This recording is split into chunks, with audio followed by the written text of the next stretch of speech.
Почитувани, вчера имавме можност од Министерката за култура да ја слушнеме програмата за одбележување на државниот празник 8 септември.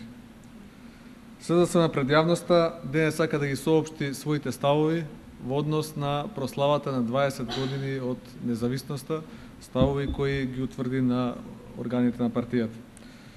Тој е јубилеј достоен за највисок почит од секого. Секој наш граѓанин има право да се радува на одбележувањето на македонската независност, најзначајниот настан во поновата македонска историја. СДСМ го има полното право да се гордее со овој акт, како иницијатор на референдумот, кој ги отвори вратите на независноста на Македонија. Пред 20 години се покажа правилна одлуката, наместо уставен акт за отцепување, кој го заговараа некои партии, да се овозможи народот сам да ја донесе најзначајната одлука за неговата иднина.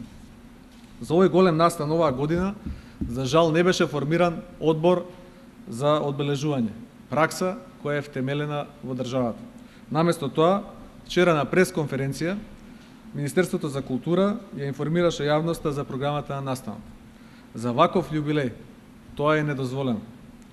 За празникот кој треба да не обединува сите, независно од политичката, верската или националната припадност.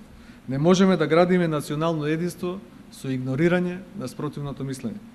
Земете го како спротивен пример Одборот за одбележување на 100 годишнината од Илинден, кога СДСМ беше на власт во 2003 година, каде ќе видите како треба да се однесуваме кон државните празници. Таму ќе ги видите имињата и на поранешните премиери Никола Кљусев и Љупчо Ѓоргиевски, како и на представници на сите релевантни институции. СДСМ ќе присуствува на сите настани, кои се логичен дел од прославата на еден ваков јубилеј. Свечената седница во Собранието на Република Македонија, Свечената академија во МНТ, на средбите во организација на премиерот Груевски и председателот на Собранието Велјановски со поранешни носители на функции во државата, на локални настани во прилог на јубилеот. Не можеме да прифатиме да бидеме дел од централната манифестација на плоштадот во Скопје, заради тоа што таа представува обид на Никола Груевски за сопствена промоција и за величање на проектот Скопје 2014, за кој во изминативе години има длабока поделба во општеството. Тој не може да биде точка на обединување. Скопје 2014 во ниту една анкета не ја добива поддршката на јавноста, а служи за подсмев во меѓународната заедница. СДСМ смета дека е политички цинизам намерата на власта да ја премести декларацијата за независност на државата од Собранието во музеот на ВМРО. Местото на овој документ е во Собранието, а по 50 години од неговото донесување, тој треба да биде депониран во архивот на Македонија, согласно постоечките законски прописи.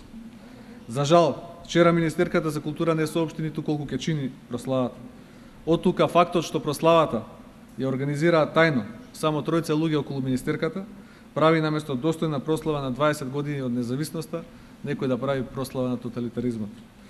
СДСМ сака да информира јавноста дека нема да даде ни најмала причина за делби на народот по партиска основа и нема да организира никакви паралелни манифестации и прослави кои дополнително ќе ги делат граѓаните. Тоа е разликата помеѓу одговорна и неодговорна политика кон сопствената земја и народ. Ви благодарам и доколку имате прашање ве поканувам да поставите. Господин Петров, дали апропо што реколте, дали добивте макар и телефонски повик од некои од институциите државни збори, не збори на актуелна власт, збори за државни институции кои што се вклучени во одбележувањето на 20 годишнината јубилеј, да како партија или да добиете покана да присуствувате на централната прослава или пак да учествувате во некој од одлучките што значат одбележувањето на јубилеј? Значи, оно што можеме да ви го кажеме, ниту лично јас, ниту да речеме некој од партиските тела има добиено било каква покана до денешниот ден да учествува на било што од овие манифестации. Она што вчера го видовме во програмата е дека таму е предвидена средба на председателот на владата со поранешни премиери. Можам да ви кажам дека председателот на СДСМ Црвенковски ќе присуствува во својство на поранешен премиер на таа средба кај премиерот.